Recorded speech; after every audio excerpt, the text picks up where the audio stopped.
Joining us. This is the Deschutes County Board of Commissioners meeting for 1 p.m. Monday, August 4th.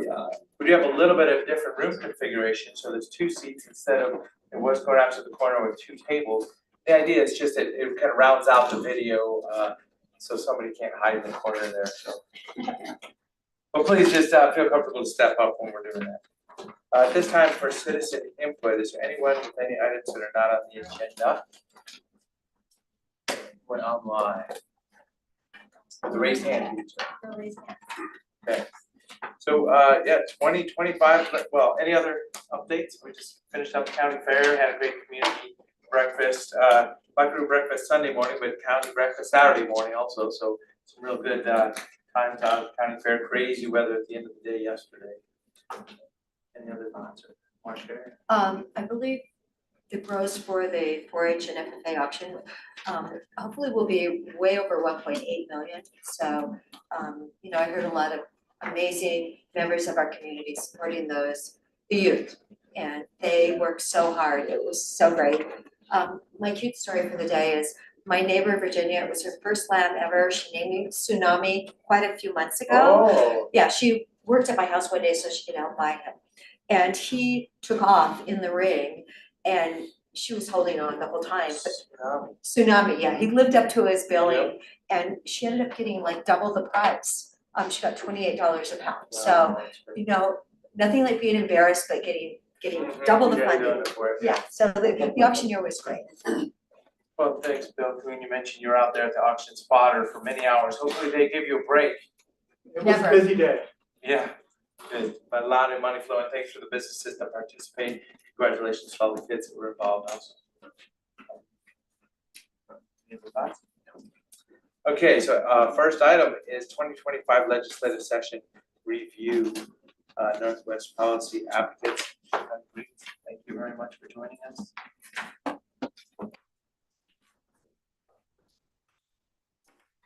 The assistant Jim Patterson here. Jen Patterson, Strategic Initiatives Manager for the county. Introducing you, but yeah. I'll just let Doug take it from here. I'm gonna share his PowerPoint though real quick. Gonna poke me if I get off If I track. can do Well, this. yeah, department heads and everybody else, I mean, this is our kind of round table for what we saw. I know Chris is here for the transportation, so, and you know, Commissioner Chang's at the OTC, so whatever we can get out there today, share amongst ourselves. And we have lots of support service here from health services too to give additional information, so. There may be, yeah, anybody else, department heads that. Yep. Great, I will run through this hopefully fairly quickly, although nothing legislative is quick. So just for the record, Doug Riggs on behalf of the county, happy to be here today. Happy to have survived the session, and it was quite a session. I guess as you can see, the building is still under construction and behind schedule again. So they were supposed to be done by the end of August, so the building would be fully occupiable by the beginning of September, but the basement concourse level is still not done.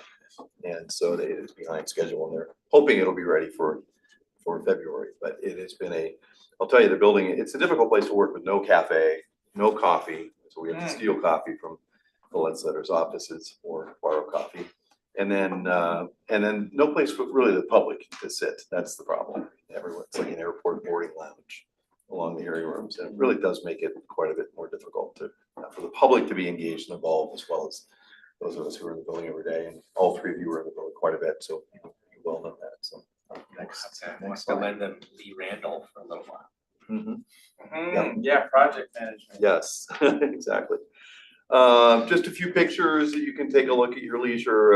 I just pulled a few pictures from a variety of the things that you three all participated in. I'd say that is really important. I'd say, you know, at the end of the session, most of us were not optimistic given the revenue forecast. And a lot of my colleagues from other regions walked out of the building pretty disappointed with what happened. And we had disappointments as well, but as we'll get to in a few minutes, I think there were a lot of successes that the county saw. And I think there are 5 reasons, see if I can remember my 5 reasons, but 5 reasons for that. Number one is, as we've talked about since, you know, the initial presentation to the board way back when, 3 or 4 years ago, interim activities are the most important thing you could do. And you and the staff have been fantastic about engaging in the process in the interim. And I cannot tell you how valuable that is. So bringing legislators over here, like for instance, when Kate Leader came over and was able to meet with the county staff and talk about deflection and talk with the stakeholders, meet with the commissioners, they remember that. And so when something comes up through the Ways and Means Committee and they say, Deschutes County, we have faith that we can give money to Deschutes County because we've seen examples of how they've spent money in the past. So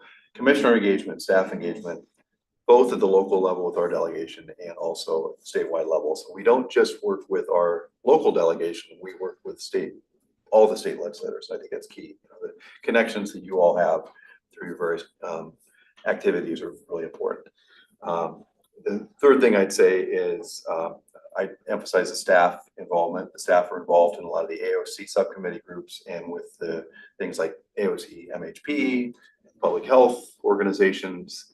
That's very helpful. We're part of a team with other counties, with other municipalities, and that really leads to it. And I guess I've compressed one of those, so I not only have 4 things to say, but the 4th thing is I'd say we were successful because of our delegation. We, on a bipartisan basis, had very engaged, very helpful legislators representing us in Central Oregon. They were a delight to work with, and they had a lot of muscle at the end of the day, and they got things done. So you'll see that reflected, but it's just a few of the things. I will point out the snow picture. It doesn't snow often in Salem, but they actually did not cancel meetings. I think Holly drove all the way over there in the middle of a snowstorm, and we all got to the building at 7:30 only to find out that they canceled the meetings 5 minutes or 10 minutes before they were set to start. A lot of people drove a long way. So, yeah. Next slide. Session overview. I don't remember if this was the most bills ever. I suspect it wasn't, but it certainly seemed like the most bills ever. My guess is with the amendments, it was the most bills and amendments. I saw -59 amendments to bills, -38 amendments. So legislative council stayed busy. But as a percentage, fewer bills passed, and we'll get to some of that. Critical issues failed. I would say that the theme of this session was what they called current services level. Current services level basically means status quo. The Ways and Means at the very beginning of the session said we're going to stick with status quo. In my mind, that means stick with the things that a lot of cases aren't working. You're 45th or 48th or 50th in a lot of things, and the Ways and Means Committee made a decision. We're going to stick with the things that have gotten us to those low rankings, rather than a lot of the creative bills that committees and chairmen put together in the interim to reform things. So a lot of those reform bills did not pass. We'll get some of that. An example was a sustainable wildfire funding mechanism. They funded wildfire this session, but some of it's temporary. Transportation funding, they waited until the end of the session. We'll get to that in a little bit. That also failed. So going forward, I think the big question marks beyond where our revenue forecast goes, and we'll get a revenue forecast here in about 3 weeks. Beyond that, we've got some major question marks at the federal level. Are we going to see our enhanced Medicaid match cut by 10% from 90 to 80%? That's over $1 billion that we could lose because we're funding undocumented individuals through Medicaid, even though we're using general fund dollars. So that's an outstanding question.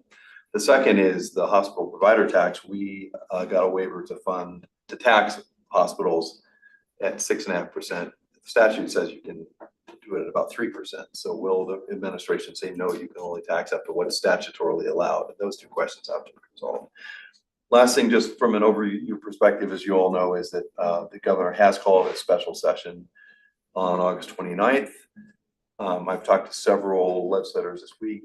I think the universal belief is that there will be a session. There will be enough members coming in both in the House and the Senate to ensure quorums. I could be wrong on that, but even some of the people who are opposed to the last iteration of the bill believe that there will be a special session, and people vote yes or no, and we'll see where that goes.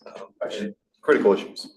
So the health provider tax, when you say the 3% legislatively, is that ruling like by Oregon's court system amongst ourselves, or is that a Federal. designation, correct? Yep, it's federal. Yeah, I mean, the legislature had to give approval to the Oregon Health Authority to ask for the higher percentage, which was given to a number of states.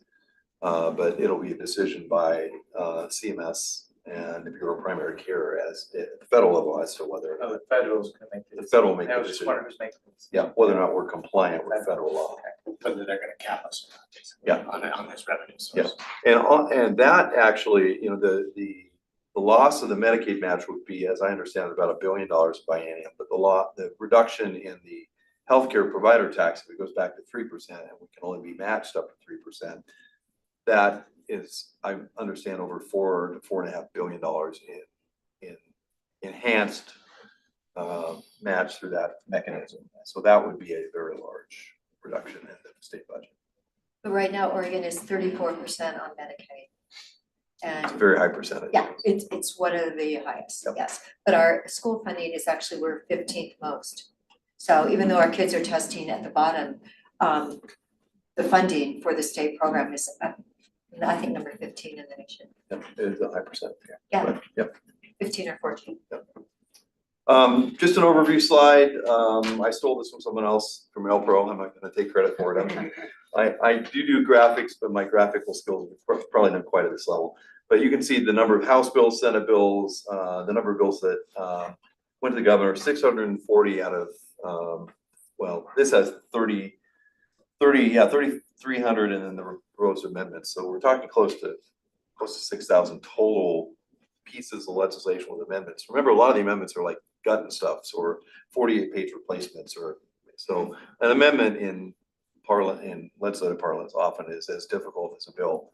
So, you know, that's about 10% of the total number of legislative pieces of drafting that pass. That's a pretty small number. Usually it's about 800 in a long session, over 800. So, and you can take a look. I mean, you can see the lots of testimony. So 17,000 people signed up and 102,000 pieces of testimonies. That's a lot.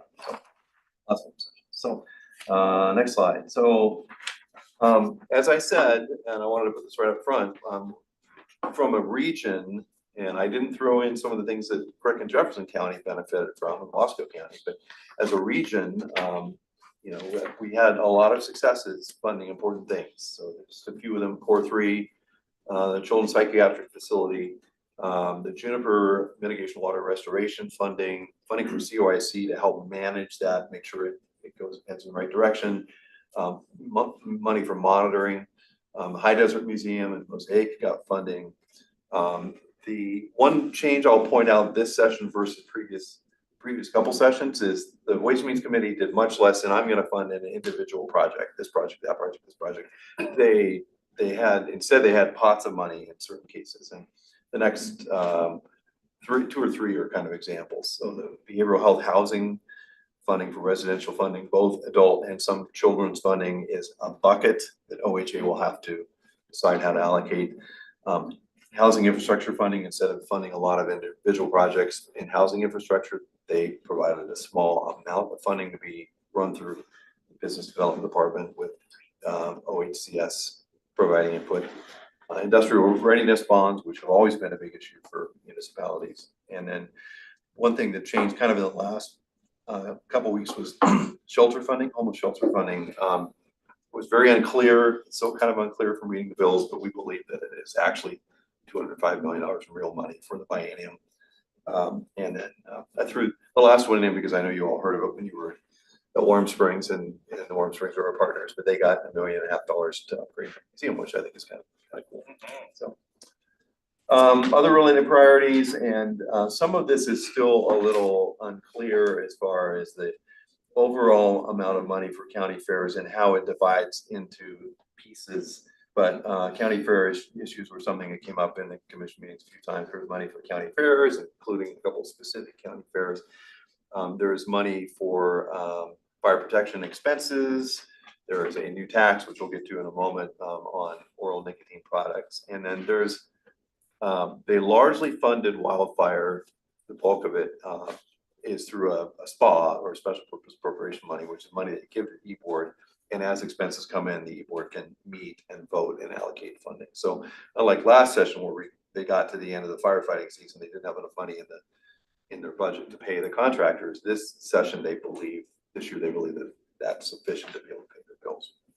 Doug, is that money that is allocated over to the board under that SPA general fund dollars or some other color of money? Yeah, that's general fund dollars.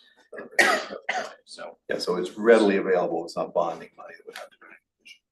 but wow, I mean, you know, one of the goals, at least for some people going into this session, was to make wildfire suppression less dependent on the general fund.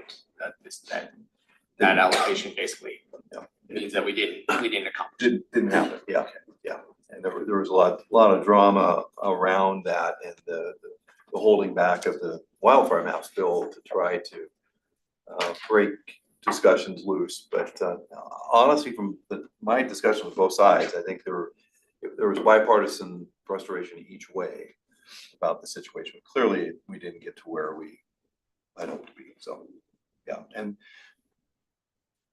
based on what I heard last week, we might not spend all the money that's been allocated. The fire season has been hot, especially over here, but on a statewide level, we might not have to spend everything that we allocated, which would mean some could be held over for next firefighting season too. It's only the Lot of 3rd of small, August. lot of small fires, but we haven't had very many of the big ones yet. It's only August 3rd. Fingers crossed. Please, Yeah. just don't say anything Yeah. yet or knock on wood. Transportation, I could have 10 slides on this. Chris is sitting in the back and could have 4. Yeah, we could echo that. So, I mean, the transportation issue crashed and burned in the last day of the session. It was the last issue. And it was, there were negotiations until there weren't. And so there were negotiations on a bipartisan basis until very late, until within about 2 or 3 weeks left in the session. And then the negotiations, from my understanding, stopped. And then we all waited around, and then we saw a couple different iterations of what could be a large bill, and then there was a small bill, and then the governor showed up at the Capitol, and then they lost a couple Democrats, and they removed. I put the picture of Mark Meek here. You know, his district includes Clackamas County, and he was very unhappy with the mechanism and the way that tolling was being implemented in Clackamas County, as was the entire Clackamas County delegation on a bipartisan basis. And so he was opposed to the bill. Then he was taken off the committee. It was very dramatic. If you want to go back and watch the hearing, you can see some of the drama unfold. And several of his colleagues, both Republican and Democrat, showed up at the committee to support him. And in the next 2 days, they replaced him, and then they brought someone else on the committee, but they still didn't have the votes. They would have probably had the votes on the House side because they thought they'd unlocked one of the Republicans, but they did not have the votes on the Senate side. So the session ended. There were, Before you go on.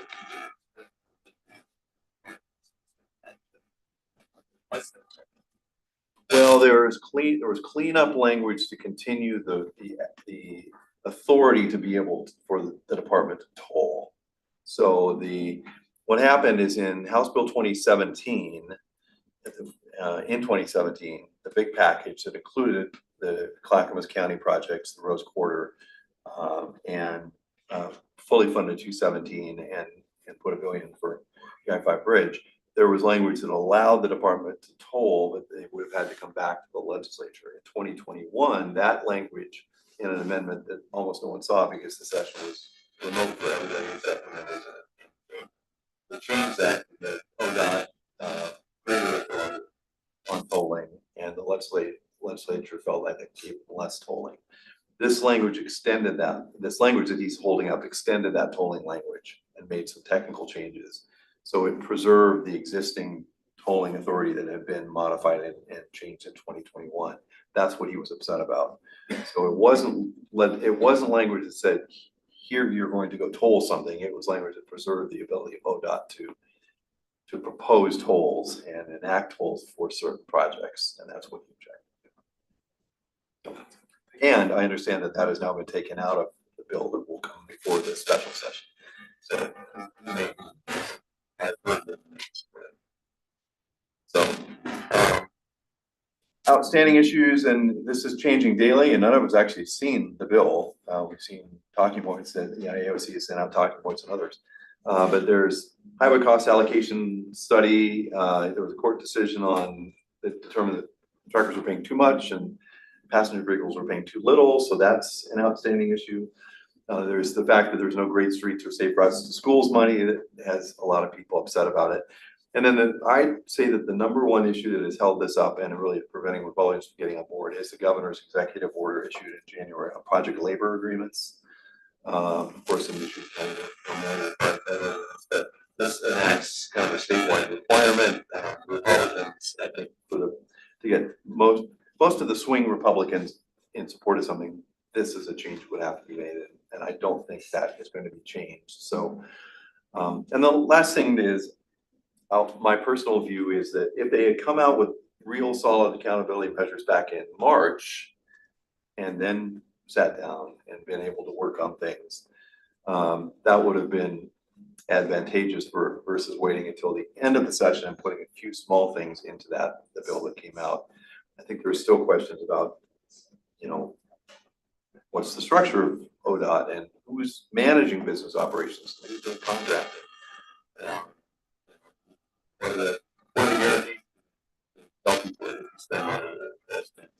Those are the questions I continue to hear from a bipartisan group of legislators. Is there, a couple of years ago, there was charts going around about the debt associated with big projects that were bonded. I don't know, is that under ODOT itself, or was that other state bonds? Is that part of this conversation? The fact that for every dollar that goes into gas tax, X amount is already eaten up by debt maintenance. Did that ever come up?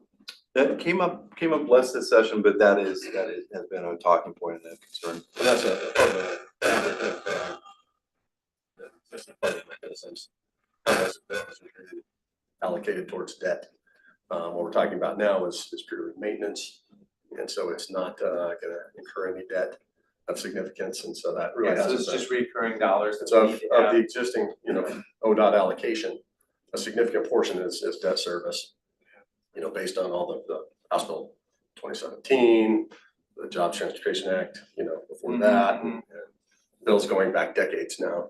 I just wonder if there's like contributed to that debt are we service. still ramping into that debt, or is it? I mean, I don't every know. day gets us closer to the finish line. Yeah, I know, to get out of it. But the reality is we're maintenance, in this conversation, the conversation behind that is funding those big Portland area projects, right?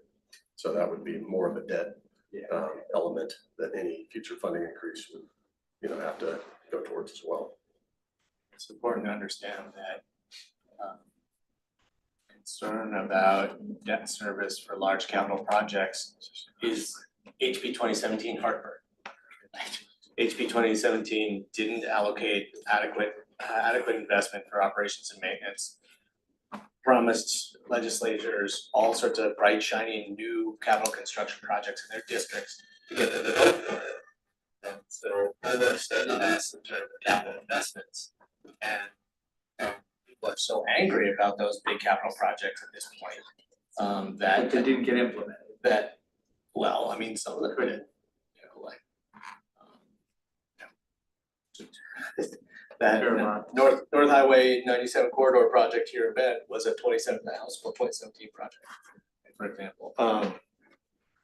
But yeah, there are some that are left over. So they promised, House Bill 2017, they promised too many shiny new capital construction projects. Leveraged us out the nose in terms of providing enough for basic operations and maintenance. And that's what we're dealing with right now. And that was ideally what the legislature would have fixed this session, but they did not. But I mean, it is really important for people to understand that a lot of the things that people are unhappy about stem back to House Bill 2017. We overextended ourselves, and that's a problem. But you know, everything that we had to push for this session was led by a concern over this operations and maintenance shortfall, which, you know, that need you to fix little cracks in the road so they don't turn into big holes, to plow snow, shouldn't be held hostage to people being unhappy about House Bill 2017. But didn't we, as Deschutes County, get asked for coming up with another 5 million for the Terrebonne project that was from 2017? I mean, and didn't we say yes? We put that on the table to keep it moving forward. Yeah, we did. So we picked up our share. I hope you don't mind that if I, jump in to this a little bit. Just put some slides together to kind of walk the board through, what we expect to see in a bill at that special session here at the end of the month, based on, bullets that have been out there. And I'm sorry, I don't know why it's not firing up from a slideshow perspective here. Let me try one last pitch effort. I don't know. You can read that. So the bill generate $650 per biennium in the state highway fund, and the proposal is 50-30-20. They're in the waning moments of the last session. That did not include 50-30-20, so it kind of aced out counties and cities. What's coming back now is almost that bill, but 50-30-20 added to that. So the counties and cities do get our traditional share of the state highway fund resources. The proposal would increase the gas tax by 6 cents a gallon, increase registration fees by $42 as a base, but then also an additional $30 for electric vehicles and anything getting more than 40 miles per gallon. Increase title fees by $139. That's the big swing here. The title fee increase. That's more than a traditional, typical type of increase that would be put forward. And we are working as counties to also include the small county allotment. It would basically take some of what the counties get at that 30% and redistribute it to some of the smaller counties, kind of taking care of our own little brother type scenario. Bill includes additional 0.1% payroll tax for the statewide transportation improvement fund. That's transit. So it would basically double that funding. And then there's language regarding a phased-in mandatory road usage charge for EVs and hybrid vehicles over time. When you distill all that down to actually what comes to counties, and then Deschutes County, $97.5 million would come annually to counties. Deschutes County gets about 6% of that, which puts us at about $5.6 million annually. And that's about a 25% increase over the current funding that we have. That said, I did kind of roll back just through the CPI index. Inflation has gone up 27.3% since House Bill 2017. And then the engineering news record construction cost index, which is how we measure costs more accurately specific to construction. That's been 30.2% since 2017. We'll go back a little bit further. Since 1993, which is the last time the federal gas tax was increased, the CPI has gone up 116%. The construction cost index been 171%, whereas the state gas tax has only gone up 67%. Plus that no increase at all the federal gas tax. So the conversation has always been about inflation and transportation funding. That's the overarching issue that if you had to put your finger on one thing, why we're in the position we're in, it's because we're not reacting to inflation. Some of the pitfalls and concerns of what's on the table right now is this funding package is stopgap. Definitely put together to address ODOT's funding need. And so it's not comprehensive. It doesn't include some of those big ticket project items, traditional projects that the legislature allocates resources for. To build stuff and make improvements. The package is not bipartisan. Doug and I have had a lot of conversations about this and why that's a problem. And the legislature was, Bruce Starr, in the various Joint Transportation Committee meetings where he lost kind of his mojo was, hey, this has been bipartisan. It's always been bipartisan. It's not bipartisan. It didn't feel that way, at least to some of the folks in the minority group. And the issue is that, with the supermajorities, the ability to pass a funding measure exists without any bipartisan participation. But what that can do, as Doug would probably attest to, is it does motivate the anti-tax crowd, the minority party, to potentially refer this to the voters. Something that we don't see a lot of in transportation funding.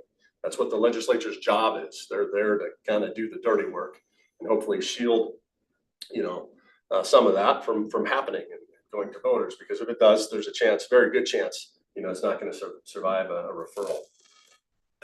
There's a bipartisan matter that kind of takes the minority party off the hook for the reality of the fact that they have that responsibility, to adjust these rates from time to time, to make sure that we get the resources we need to maintain the public's asset that the public's invested billions and billions and billions of dollars in over time. If this goes to referral, and if this is the way transportation funding kind of moves forward in the future, that's going to set us back decades. Think about, city councils everywhere adjusting water rates and sewer rates. Utility companies adjusting power rates. They need to do that in order to maintain the services that they have. They're able to do that through their powers of their legislative powers, rate setting, the PUC, guiding utility rates. Okay, that's the unfortunate dirty work of operating utilities. Transportation system is a utility, but the funding is highly political. As Doug kind of mentioned, there are many opportunities to provide wins in a bipartisan negotiation. At least they should be putting on the table to give that minority party something to hold on to here. I've listed 4 here. There's more than that. PLAs being the biggest one. I would prefer, detaching the CARB rules, California Air Resources Board rules, which mandate, battery-powered semi-trucks within a few years, and going back to EPA rules for emissions reductions. That's that would be a very helpful thing actually for the environment as well, because those EPA rules are pretty tough. ODOT staff back to office, pulling back on some of the, offensive legislation that we tend to see. These are the things that could be put on the table. Next slide, the time to, kind of dance around, and the tough conversation that we need to have in transportation funding is over. I think we need to start to have real conversations with our legislative delegation about what this means to us, because we can't, we're going to suffer through the politicization of transportation funding for a long, long time if we don't get it right. So in terms of the elevator conversations, you may have an opportunity to have with our delegates here in Deschutes County. I've kind of put some tough talking points together, again, because I think we've arrived at that point in the conversation where we have to kind of get over it a little bit. First one, for the majority party, you must convince a governor to negotiate with the minority party to achieve a bipartisan funding package. That's the pathway to success, near term and long term. If you illuminate the path to organize and refer a transportation funding package to the voters, this could set us back decades. If this is now the only way to get transportation funding in the state, and we can't ignore the potential of this risk. Okay, that this could happen. Counties are funded primarily with state highway fund dollars, and we have more road miles than ODOT, and we're equally dependent on the legislature to set that rate, that gas tax, that registration fee, as ODOT is. And so we're behind the scenes in this conversation here. And the politics of transportation funding have an unintended victim, and that's county road departments, right? That's where the conversation's been, but we're equally tied to that funding stream. Let's consider any funding package which does not honor that 50-30-20, which House Bill 3402 attempted to do, must be opposed, because that just aces out local government, and these things come along so infrequently. When will there be another opportunity, to again make up for the loss of inflation moving forward? And our local majority delegation was prepared to pass that. That's just a fact. Lastly, you must consider meaningful bipartisan oversight of ODOT and transportation in general. You can't show up every 10 years and expect everybody to be on the same page. Kind of got to build that ownership and the need of the transportation system on a day-to-day basis, not just every 8 to 10 years. Of course, that's going to happen. You're going to run into opposition because there's no one there speaking, for one side. Minority party's not off the hook. Not at all. Without any built-in inflation hedge, like we have a property tax and income tax, things like that, the legislature has a responsibility to frequently adjust the fuel tax and other and exploring funding mechanisms. Service and really the prior investment again that the public has made in their transportation system. Ignoring that this is a reality is truly malpractice. If you have an asset that you're sitting there and letting rot, and you're not making the attempts, to actually fund what needs to be funded, it's only going to cost the public so much more in the long term, right? Again, counties are funded, same statement as was on the prior slide. We're the unintended victim here. Cost of not maintaining payment is exceptionally higher than maintaining payment. So, by not being able to do something, it may be saving the taxpayers in the very short term, but the long term, you're basically telling them you will have to pay more for this than if we did something today. The average cost increase with what's on the table right now is $6.44 per month per vehicle. That factors in, 13,000 miles a year, 25 miles a gallon, registration fee, and the new title fee if you replace your vehicle every 8 years, which is the average. So $6.44 per month per vehicle. Match that up against any utility increase that you've seen, this last year on your utility bill. Very competitive. And one thing that, to note is that states with sustainable funding have one thing in common. They have a major funding source in addition to gas tax and DMV fees. Utah lines up very well from a demographic, a size perspective, GDP, whatever you want to do it. We're very close to Utah in a variety of categories. They have fewer lane miles than Oregon, yet they provide 30% more funding through other mechanisms than we do here in Oregon. We focus on gas tax, we focus on DMV fees. That's the only show we've got.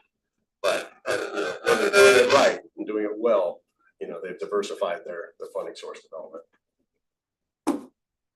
I took over your presentation. I apologize. You were so ready for it though. Huh? We're past the point. Yeah. Of not having these hard conversations with the people that make the decisions. Next few weeks, we can advocate, use these as conversation points for anything you want to do to help move this forward. We need to be talking to all of our legislators.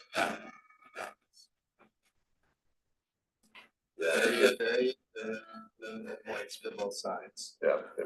I will say that, I track this pretty closely with both my commissioner and IOTC hat on it. I saw a lot of people not showing up like grown-ups for this discussion.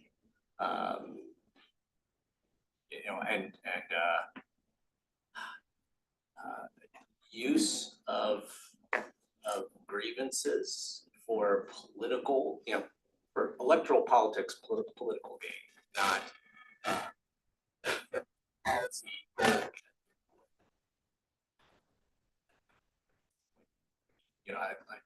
Senator Starr, I would not put among that group, but I just to provide a little insight, and particularly on the accountability issues, I want to share one of the discussions I had with Senator Starr. So again, he's not one of the ones who was political grandstanding for electoral gain for himself, but I went in and I talked with him, primarily first with my county commissioner hat on. And as the conversation progressed, you were talking about, the need for accountability measures. And I said to him, look, like I've been sitting on the Oregon Transportation Commission since October, not very long. But I have heard about all these audits, I've heard about all these concerns, and a bunch of this stuff was fixed, right? You know, we learned early on that we learned a long time ago that ODOT had problems with their accounting system. They were logging federal revenue coming in this year that wasn't supposed to come in for 2 or 3 years. Wasn't that the funding didn't exist? Wasn't that the funding had been lost? It was just they were showing it, you know, coming in this year when it wasn't due for a while. $1.1 billion, right? Accounting problem fixed. You know, the system was fixed. And so, you know, when I said to Senator Starr was, look, you know, I've come on the OTC very recently. I can't go back in time and fix these things in the past, but you know, moving forward, if you can tell me about specific accountability issues that need to be addressed, you know, I promise you, I will wear this hat and I will do everything I can to get those things fixed. And you know, we talked about that for a little while, and finally it kind of got to the point where he said, you know, there are concerns about you know, past project cost overruns, bad cost estimating, things like that. But the accountability stuff has largely been fixed, and that's part of the reason, you know, he didn't have anything specific to send me away with. You know, from that discussion, that this, and this, just kind of like run these hands around that. And so, you know, this concern about accountability measures, people are using stuff that was identified as a problem a year, 2 years ago, to make political hay now. That had already been fixed. You know, that's why the accountability measures in this, you know, on all these bills, it's pretty short. It's pretty short and it's pretty light. You know, Chris and I have had a lot of discussions about, yeah, ODOT, their project estimate, their cost containment, their project delivery. There are definitely some opportunities for improvement in all of those systems. But this bill, we are not talking about new capital projects, maintenance. And so I get it that, you know, it's one agency and people are upset about these new capital projects. I get it. But like, you can't hold the maintenance services of this agency that do a good job. You can't hold them hostage for this stuff. So that's, I mean, I hope that some of that comes through in this discussion. There's a will, there's a way. All right, I'm out. But is there a will though, that's the question. Yeah, you know, exactly. No, I mean, honestly, Commissioner Bowman, you're still putting in like hardly anything for your electric car. Nothing has been done to those fees. And we've been years. I mean, does that have to come from the legislature to have that increased? Like, really? And the fact that that was only 3% for maintenance from 2017, anybody that knew transportation knew that was totally not gonna cover anything. And then the fact that they wanna close the little, you know, like in Condon, like the little communities, instead of taking one from different offices down the I-5 corridor, let's just destroy the people that live in Condon and work. So, yeah, they're gonna be stuck. If I can clarify a couple of things. The road user charge was in the transportation bills that were proposed. So the fix to, you know, EVs getting away with not paying their fair share, it's been in there. The legislature just needs to pass it. And Well, it then should have been in there like 3 years ago, so. there wasn't a transportation package to use. Well, there There hasn't been a maybe there should have transportation been one, you know, Sure. we shouldn't have been, Yeah. why wait 9 years, 8 years to do something? Yeah, it's really, and you're talking about that inflation number, oh my gosh, yeah, it's huge. Perfect. All the more reason to get something done this year. And then some clarification on the closures. of service facilities, the substantial layoffs that we're seeing in regions 4 and 5 of ODOT east of the Cascades. As discussed, House Bill 2017 short shrifted operations and maintenance. And so where are we having a funding crisis for operations and maintenance services and staffing? Which offices are heavier on operations and maintenance staff than others? Regions 4 and 5. So proportionally speaking, they are going to have to lay off more of their employees than any of the other regions within ODOT because of the heavy dependence of those offices on operations and maintenance revenue. So you want to help Eastern Oregon? We need to pass a package that brings operations and maintenance funding up to a reasonable level. We would, it's the other way of saying that is, Oregon east of the Cascades would disproportionately benefit from new operations and maintenance funding that comes online. Switching topics, Yes. Commissioner Chang, are you engaged in water also? I'm just joking around, I know, here we go, next topic. Yeah, big issue which we talked about quite a bit during the session, including the commission, was water.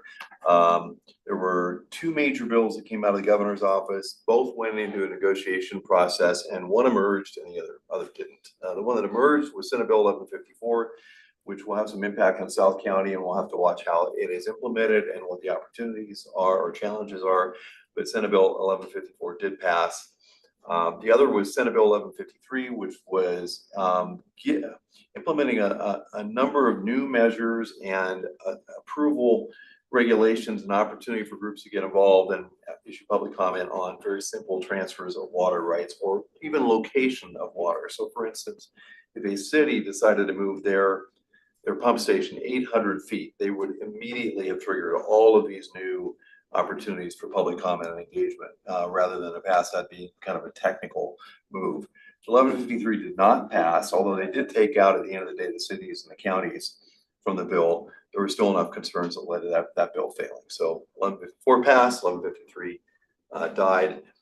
Note that COCO was proposing an extension of the mitigation conservation statute as is, but through 2035. That did not get approved, but COCO is meeting with the Warm Springs in September, October to have conversations about that. We're hoping we can reach agreement on that.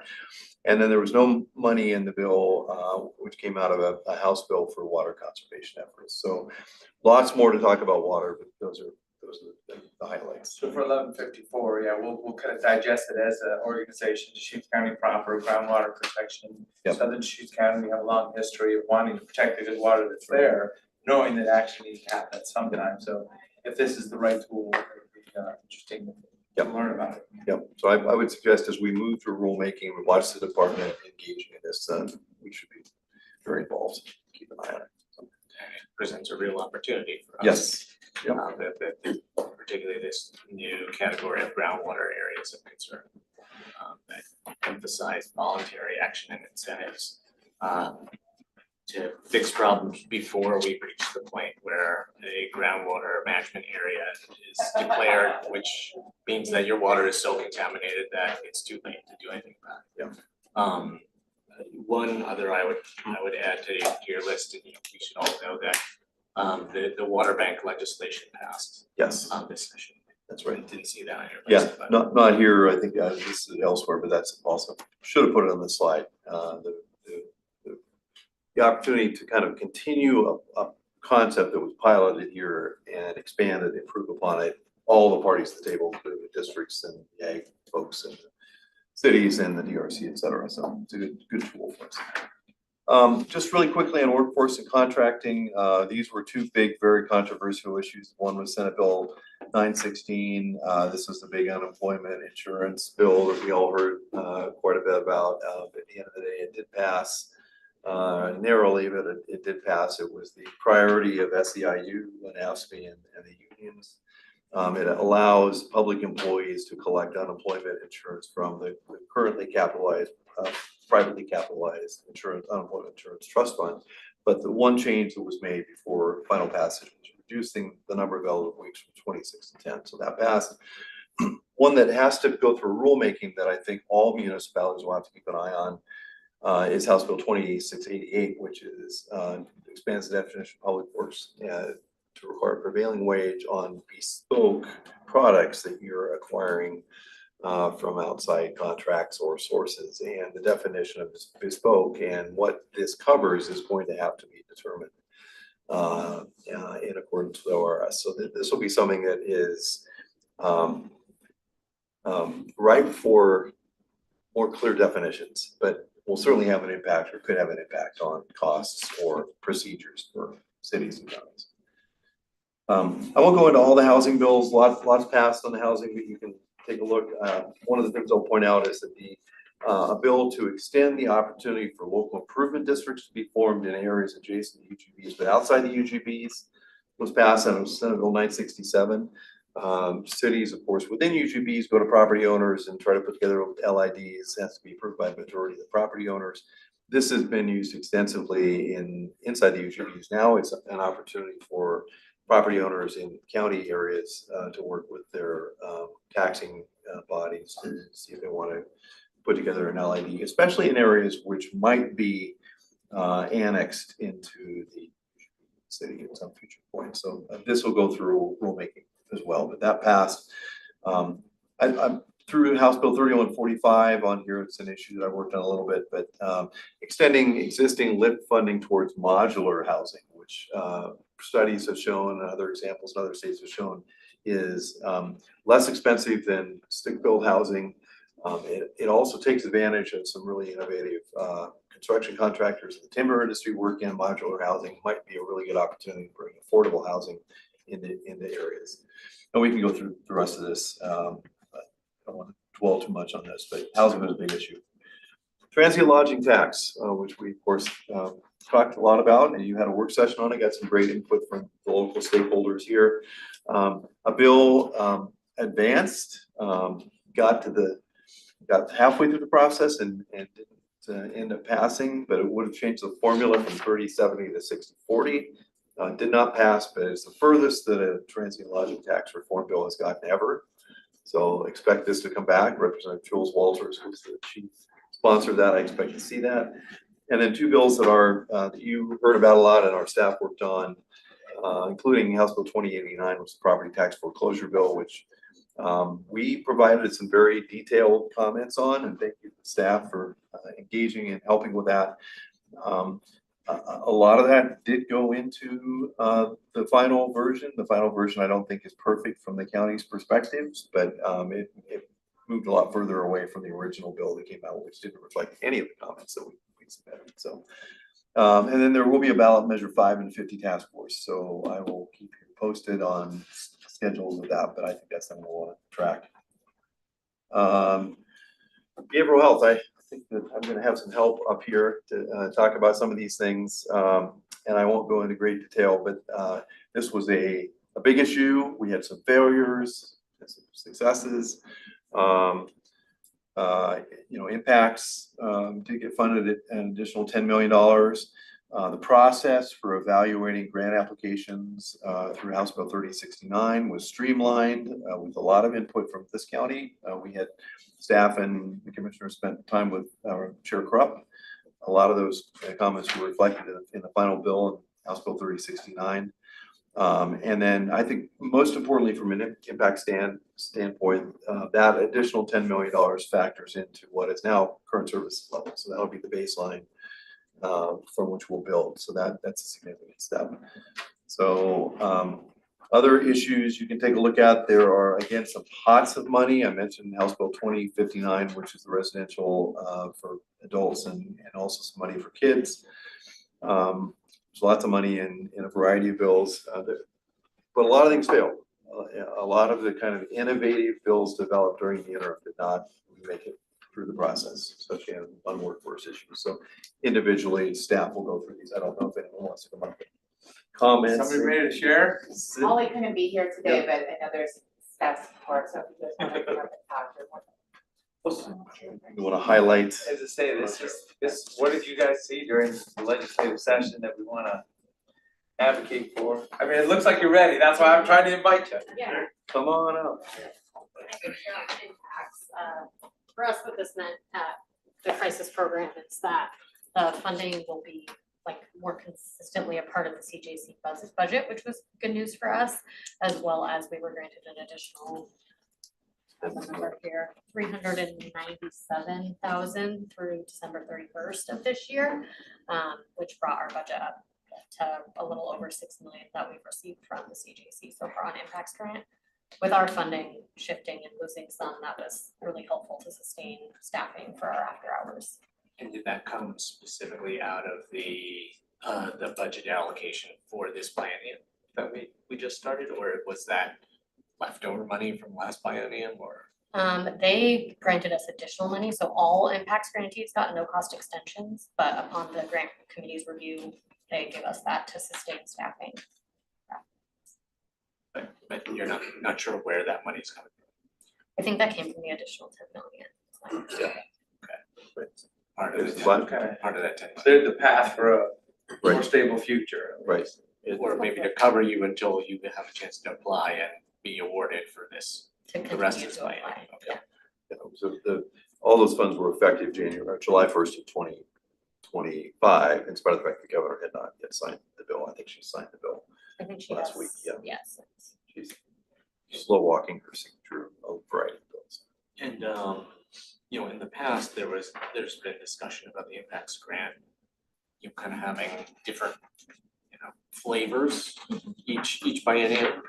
Is it now very much more attached to crisis services, or could there be a whole new emphasis area for impacts in the future that, you know, that takes it away from crisis services? I think that depends on how they continue to review those applications through the CJC now that it's a part of board approval. However, we have continued to focus our efforts solely on crisis, and that continues to. I think that was one of the main changes in 3069 is going from these 11 review committees down to one review committee. And the effort, I think, is to be a little more consistent. So have a bigger pot of money, and counties would apply for whatever mix of services fit what they're trying to do to be effective. Different counties in different areas of the state have different needs and requirements. Yeah, and they continue to try and look at it that way as like, what does Deschutes County need versus Warm Springs and whoever else is applying for impacts. Also, as a part of impacts is deflection, which is separate here in Deschutes County, but some people are running polls out of their own counties. But those are all being overseen by one sector of that program now, whereas the other half is focused on public safety and law enforcement grant review. So they can look a little bit more closely at what funding is going where under different grant reviews is like deflection versus impacts. So lots of bills on this, stay here just in case something else comes up. Won't mention any of these, but you can take a look at it. I mean, That's not- I'd like to say that the administrative burden issue, you know, talk about things that could actually be really beneficial for us, but are, you know, kind of pushing the limits of innovation and not status quo. I think that's something that, you know, I just want to flag right now as a topic that I think we should be focusing on in future legislative sessions. Yeah, I think that was certainly a topic that came up time and time again, going from 11 different processes with 11 different, you know, sets of perspectives to one application with one set of perspectives. The hope is to streamline that and make that a little more efficient for counties. I think the final version of the bill, as we said, did incorporate quite a few of the suggestions that we had made during that process. You're still talking about impacts. Yeah. Yeah. I mean, I'm talking about the House Bill 20. Oh, 2020, Yeah, okay, yeah, the administrative burden issue is really, agree 100%. Well, the interesting thing was that they did fund IDD, additional 30%. So that, who actually came through on that? We were just looking at something last week. I mean, who was their advocate? Well, on the Ways and Means Committee and the subcommittee on Human Services is Senator Sarah Gelser from Corvallis, who is a very strong advocate for IDE services. Has some personal experience with her son who went through that system. So I guarantee that she was probably one of the big advocates as well as AOC and others as well.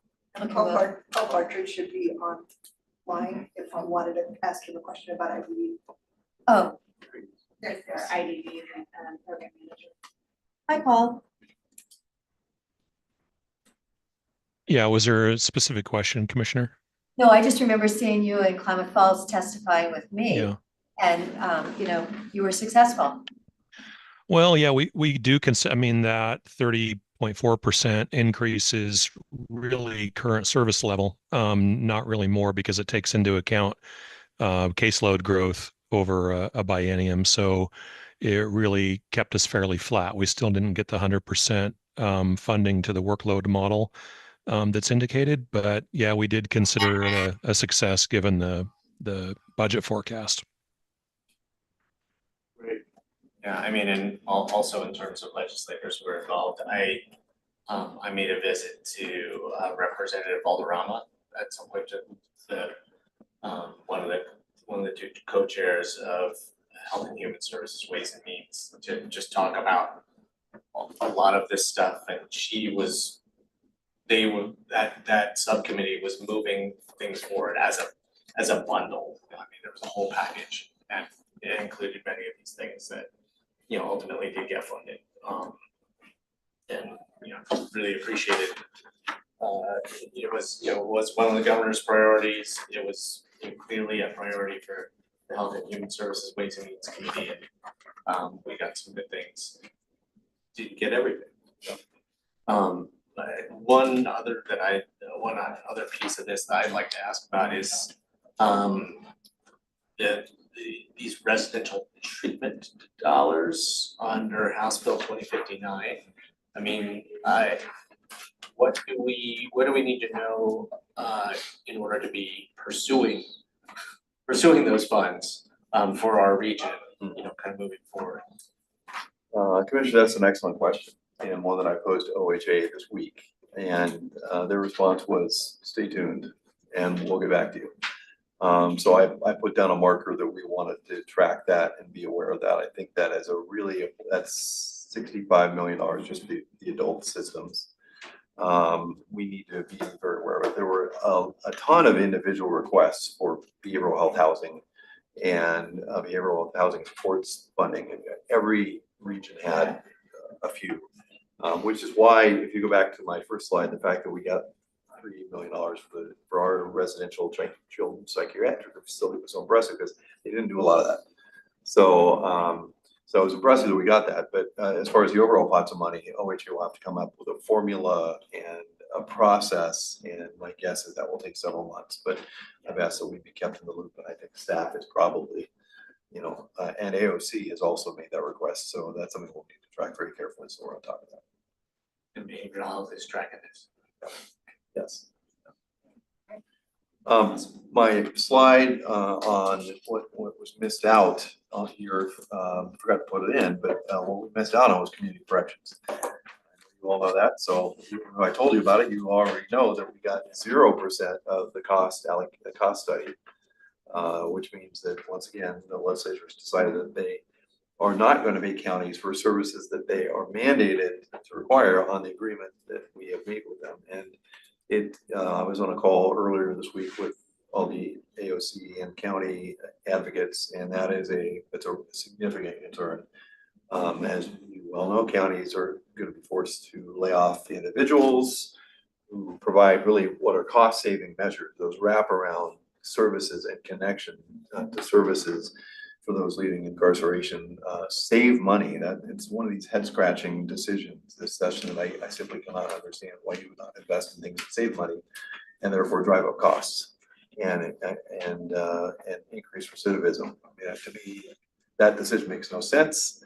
But it was not current service levels. It was not status quo. Status quo is let's underfund community corrections. I think that's a terrible mistake, and I think that's something that counties as a whole will be pushing. But on the top 5 of things that I think they really blew, I think they really blew it on that decision. And so whether or not the E-board, which has kept a lot of money back, they've held a lot of money back, or whether the next February they can correct that. But already counties are announcing layoffs, as you well know. So that's a significant. So I know I'm over time, so let me just thank you. Wildfire we talked about. Here's the oral nicotine tax 3940 that we mentioned, raised to $60 million biennium. That was the only tobacco product that had not been taxed. So I said, we'll tax that. Mentioned that our ADU housing bill, which went through up and back and forth, and got held hostage for some period of time, Senate Bill 75 passed. So no problem moving forward with rural ADUs. And then real quickly, Doug, if I could just add, number one, tracking HB 3940, you're just flagging for staff that there's some really exciting new community resiliency funding opportunities that I hope that we're going to be very much on top of, and figuring out how to position our community to get as much of that money as we can. And then I also wanted to say that one of the bills that passed this session was Senate Bill 85, which sets up it sets up ODF, Oregon State Fire Marshal, whatever DCBS stands for, the business services that the insurance commissioner for the state, to work actively work with the insurance industry, and that is to try to address the contraction of coverage, the increases of premiums, and just kind of the dysfunctional way that the insurance industry is engaging with wildfire risk in our state. And I hope that we can be engaged in that process in a meaningful way as well, because done right, there are opportunities to make the insurance industry an ally in helping us push people to make their homes as resilient as possible, and then give them credit for it in their premiums. So I don't know exactly. That would be another one I'd be very curious to hear, kind of like, how does that play out? Where are opportunities to be engaged in the process? This, besides Southwestern Oregon, this is kind of ground zero for these insurance issues, and we should be at the table. Yep, I think that's a good point. And a bill that did get through ahead of 83, so it kind of got lost in the hullabaloo about Senate Bill 83 being held hostage. So good point. I won't go through the to-do lists because I think all the things that I recommend and that you're already doing, but I would say keep it going. I mean, as I mentioned at the beginning, I think the involvement of the commissioners, staying in touch with the legislators is really key. Texting them, visiting them when you're over in the building, that's fantastic. Staff has been great. I want to thank Nick and Jen for really being super helpful this session. And I have to thank Corey, who works with me, and Emma, who was with us this session, for being great.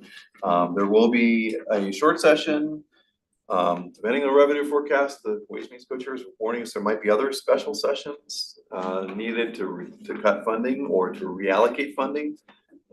They held back, as I mentioned, about $500 million in general fund and carryover money. They also held back a record percentage of bonding authority.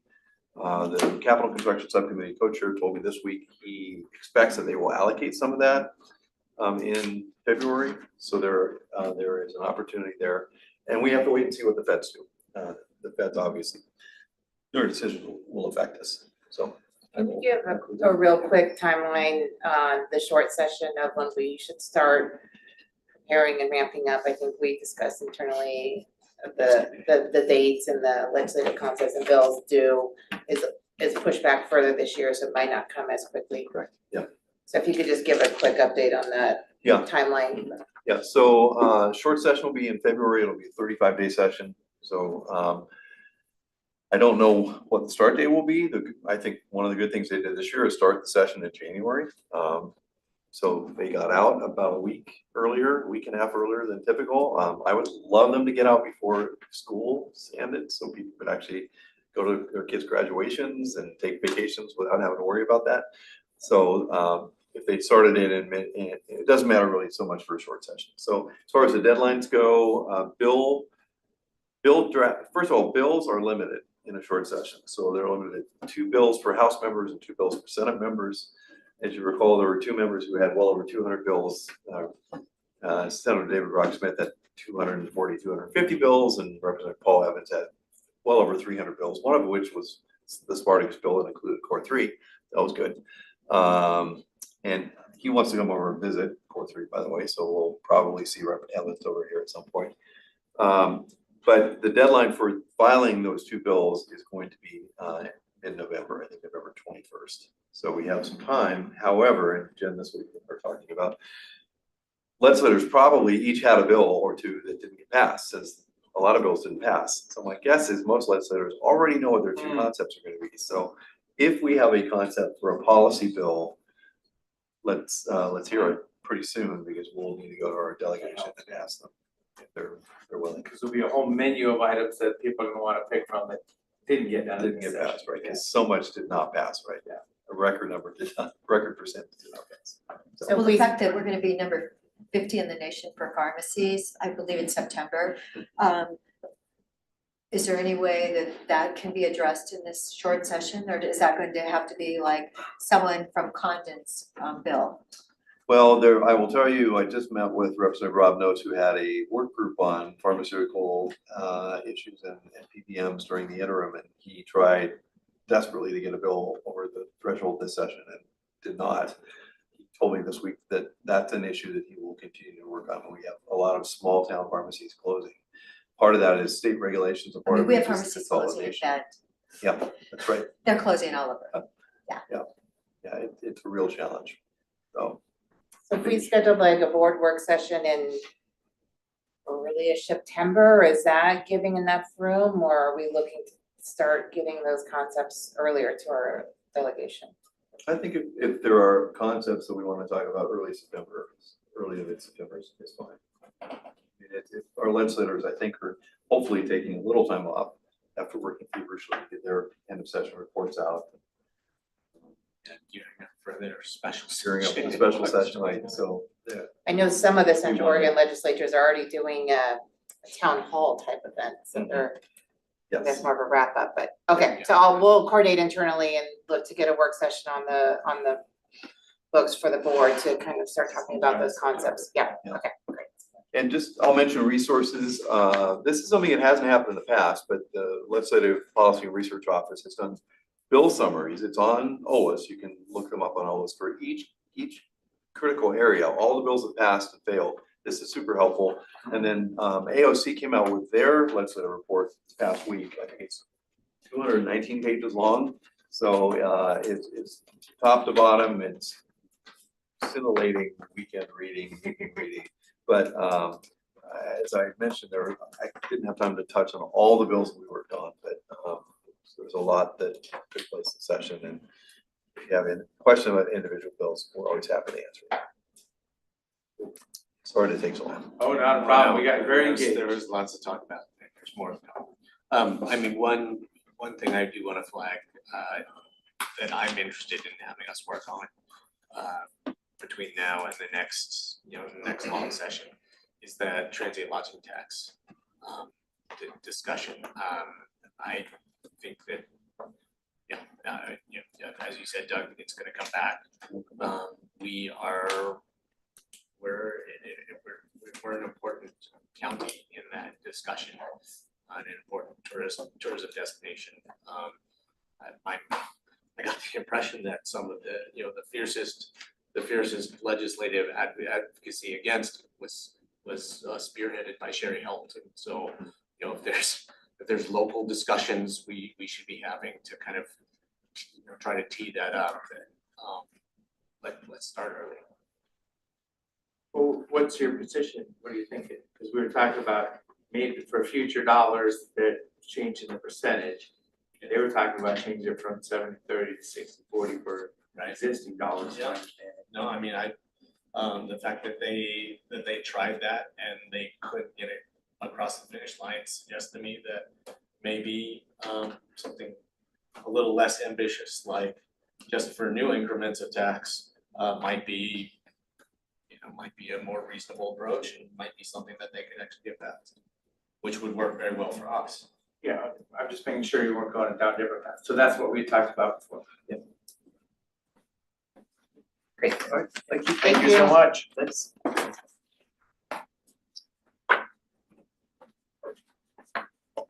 And five, item number 2 is gonna be application for BLM and OLED grants.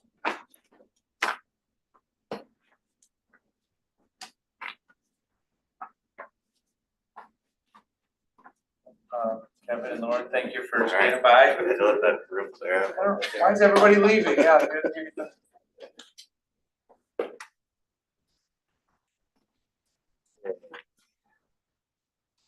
Good afternoon, commissioners and staff.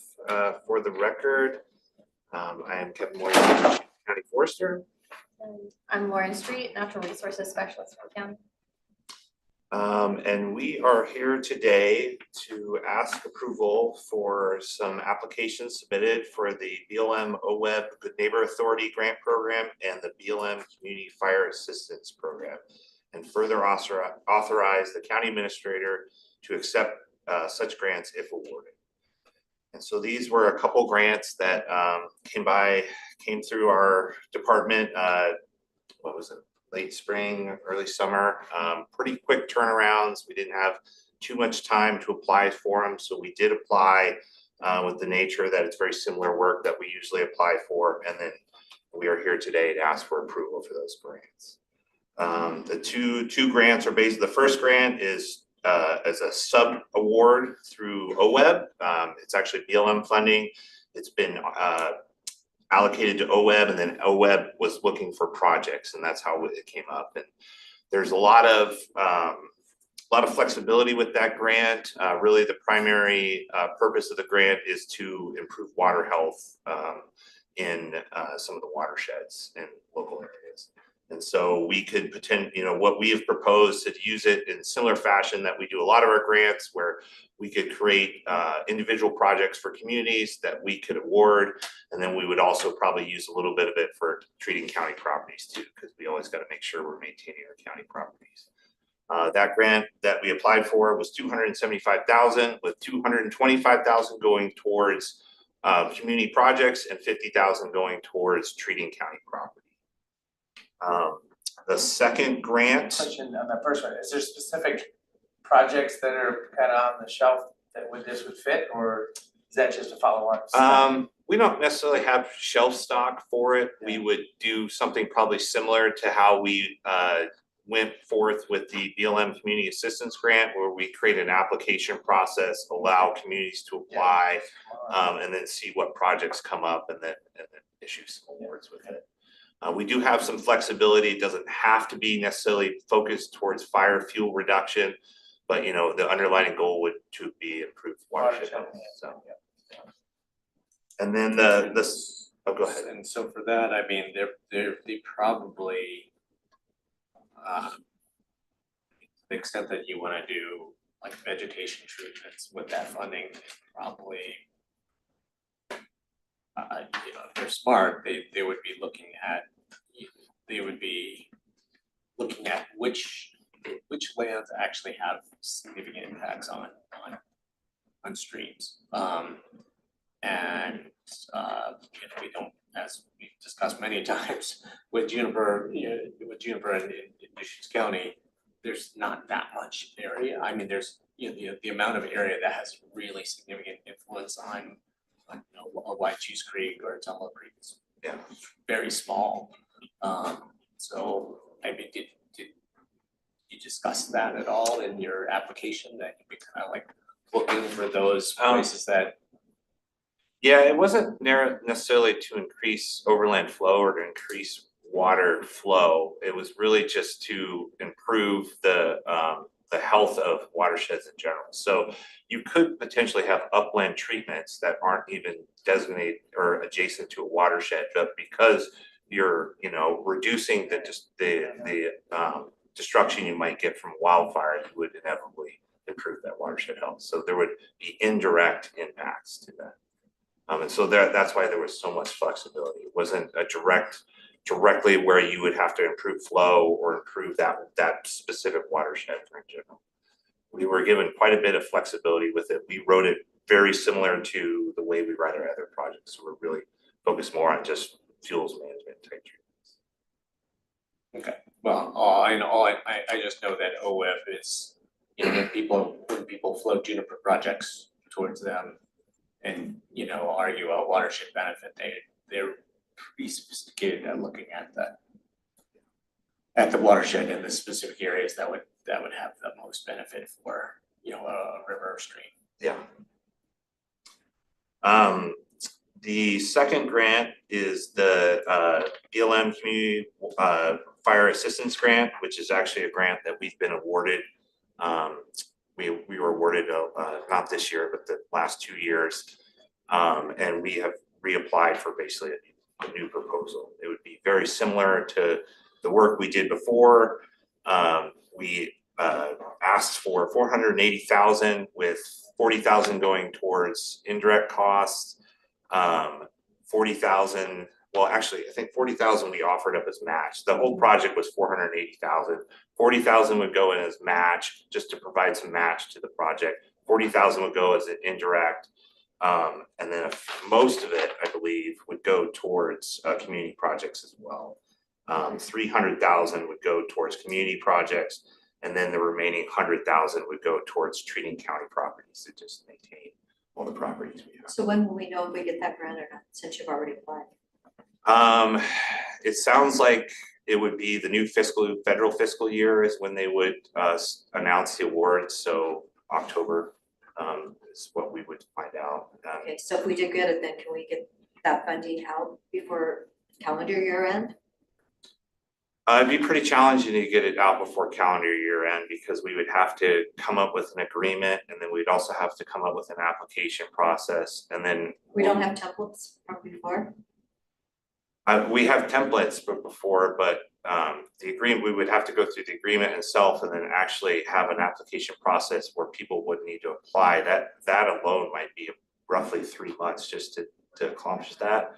And then we're not actually giving out funding, we would be giving out basically utilizing contractors to do the work for their project. So it'd basically be an award, but it wouldn't be a cash award. We'd have to do services more, award. then we'd have to do more contracting to get contractors. Yeah, and then lined set up up to do- contractors, yeah, we could get some projects on the But is ground. this 300,000 being spent on private land then? Next to the BLM, so like Mackenzie Canyon, close to where I live, could those people put in Yeah. to be one of the Yeah, they could apply. awardees? They could apply for it, yeah. Yeah, and then I will say that that award, the BLM Community Assistance Grant Award, they are only prioritizing 500,000 in Oregon for that award, and that's for the entire state. And we asked for 480,000, so there's a little bit of uncertainty with whether we'd receive that award. The way that award was received in years past is that we received the first year of the award, so we have to basically designate how much money we would ask for 3 consecutive years. We received the award for the first year, and then we received a modification for the award the second year. Unfortunately, we did not receive a modification for the award the third year. So even though we had an agreement with this in years past to do this, we never fully were funded the award that we were supposedly supposed to receive. So I think it's going to be a year by year allocation if we actually receive that award.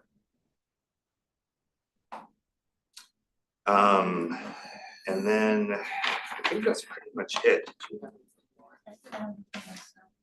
Yeah, commissioners, did you have any more comments, questions, or concerns?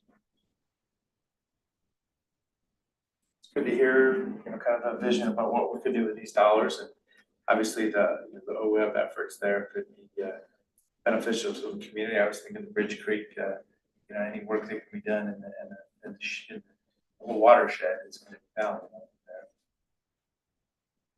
That's not private land, it's work land. Just the example of real work that could be done.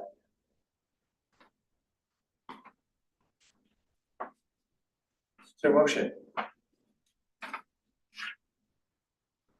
I'll move approval of the application submitted for the BLM OWEB Good Neighbor Authority Grant Program and the BLM Community Fire Assistance Program, and further authorize the county administrator to accept such grants if it would. And my question, the one grant is, if we actually get the 480,000, do you have the authority then to accept that without going through us? The board approves. That's the Yes. vehicle in that. I mean, I know that we had BLM money a couple years ago that got, I don't know, left out on the table or something, so I'll second the motion, but I would just love to make sure that this actually happens. Okay. Any other discussion? Commissioner Chang, Yes. Commissioner Lee, Yes. and Chair will vote yes. Thank you so much. Thank you for your time.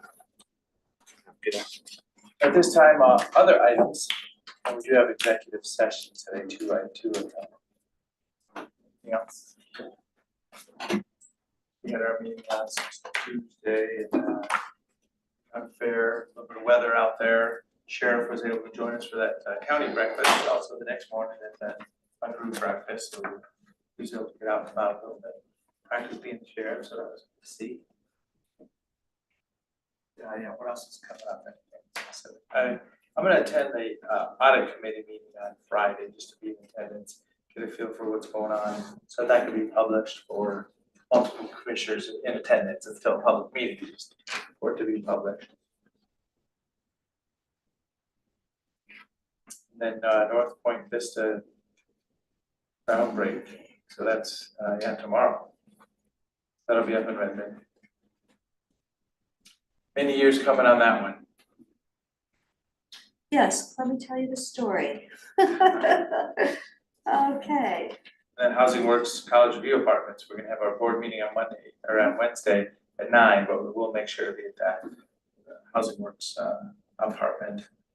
That's ribbon cutting, right, on Wednesday. Move it.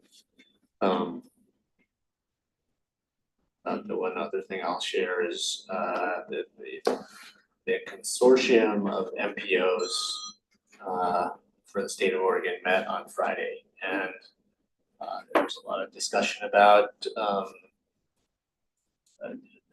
MPO concerns across the state about the transportation funding package. Works for, parts of it work for them because many of those MPOs are interested in public transit. And then other parts, there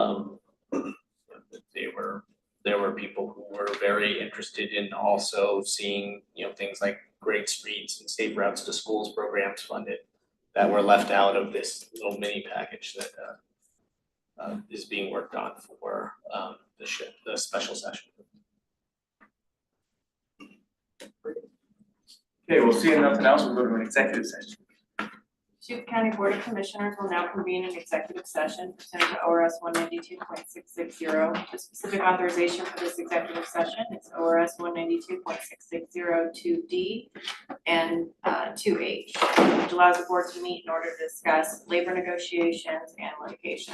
Designated staff and the media are allowed to remain during the executive session. However, the media may only report that the board met in executive session and the identified basis for meeting an executive session.